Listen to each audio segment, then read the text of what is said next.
Hey everybody, welcome back to Raw Food Muscle, and today I wanted to address a couple of things because a couple of people have asked me what they should have in terms of getting themselves started on raw foods. And this really depends on where are you as far as beginner, or advanced type of raw food is, because a lot of advanced type of raw food is, from what I've heard and seen, they really just go for all the fresh stuff. Nothing is really, made in terms of the nut burgers and things like that. I want to first start off with the blender. Now, if you're a beginner, just get a regular blender. You don't need the high power blender, only because it's really expensive, and if you can't really afford the blend tech and the Vitamix, because the prices are going to range from around $350 and up. So if you get a regular blender, it might help you to kind of transition into it a lot easier. And a lot of people do have blenders at home anyway.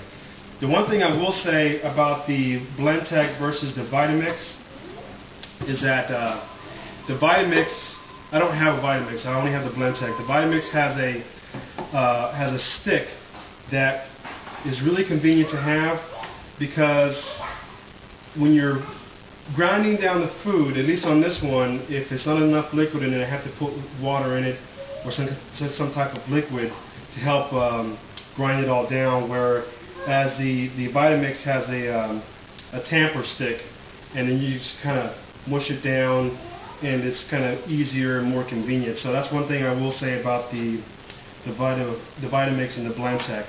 But I use this all the time because I use it for my green shakes, I use it for my soups. But like I said in the beginning, you can probably just get away with using a regular blender.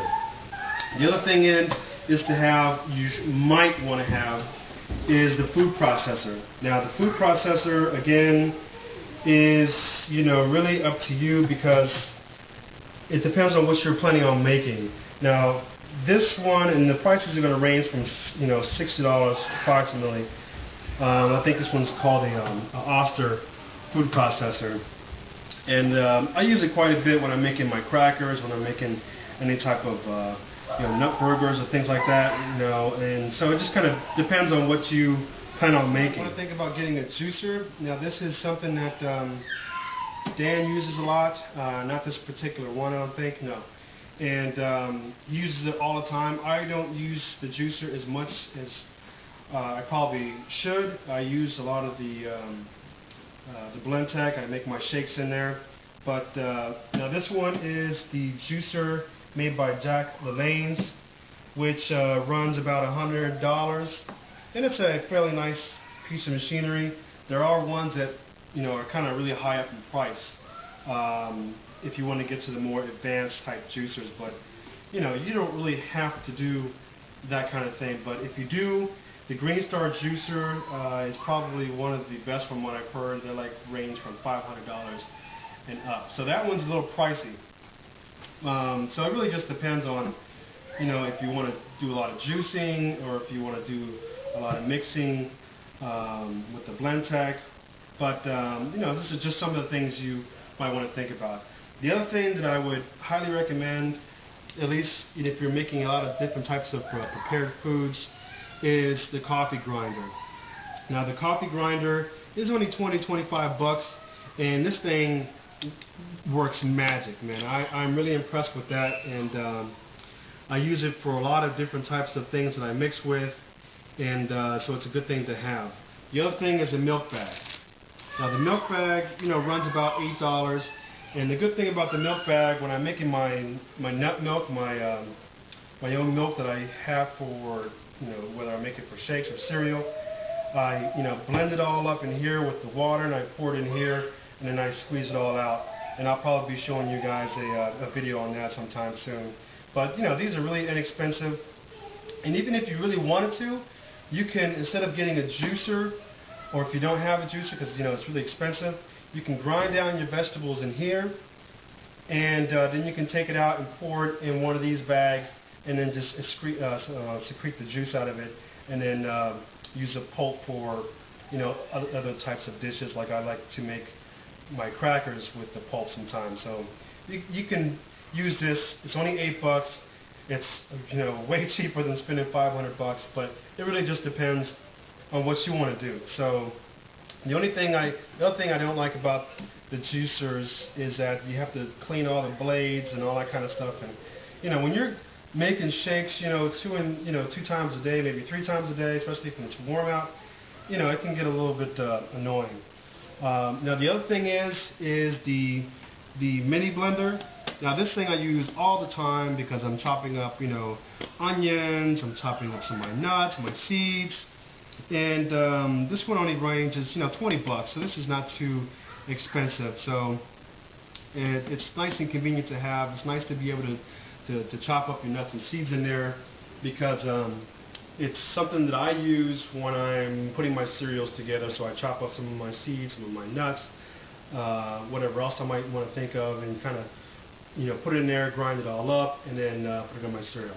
Okay, next thing to have, maybe if you're really into dehydrating foods, I would start off with the Nesco. The Nesco is only, you know, $50, and you know, for me, especially if you're just one person doing it, even if you're two, you know, you can probably get away with something like this, and you're not eating a whole lot. You know, you're dehydrating chips, fruits, other types of snacks, kale chips and things like that. It's just really nice to have something like this because it's not too expensive, and pretty much you can find this in almost any kind of department store.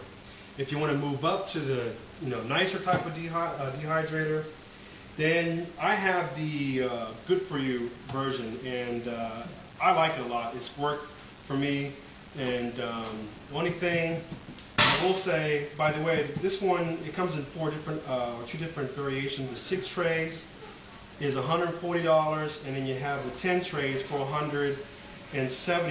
So it really just depends on what you want to make and how much you want to make, and maybe just how much money you want to spend. I will say that the Excalibur has a version of this which is $130 depending on the trays, which is 5 trays, or you can move up to $220 for 9 trays. Now the good thing about the Excalibur is that it does have a front door on the front, so that if you want to remove one of the trays, for example, if you're stuffing a lot of cauliflower that might be big, or maybe sometimes some kale chips or something like that, it sometimes, you know, can be hard to close. So what I do is I remove one of those trays, or a few of those trays, to make space. But the downfall is I have to put a cardboard or aluminum over in front of it so that the air doesn't escape out, and it gets all dehydrated nicely. The Excalibur has a front door on it, and it kind of alleviates that whole problem. But like I said, it all depends on, you know, what you want to spend. So anyway, I wanted to share all this stuff with you. A lot of you guys have been asking me these kinds of questions, so I hope this is informative to you. And don't worry about, you know, if you're going raw, or even if you're on, you know, Jenny Craig, Weight Watchers. You know, if you fall off your horse, if you cheat on a day, don't worry about it. Just keep on going. You know, make your next meal the right meal. Okay? So don't sweat it. Don't get down on yourself. Just keep on doing your thing, and keep on trying to reach your goal. Okay? I'll see you guys next time on Raw Food Muscle.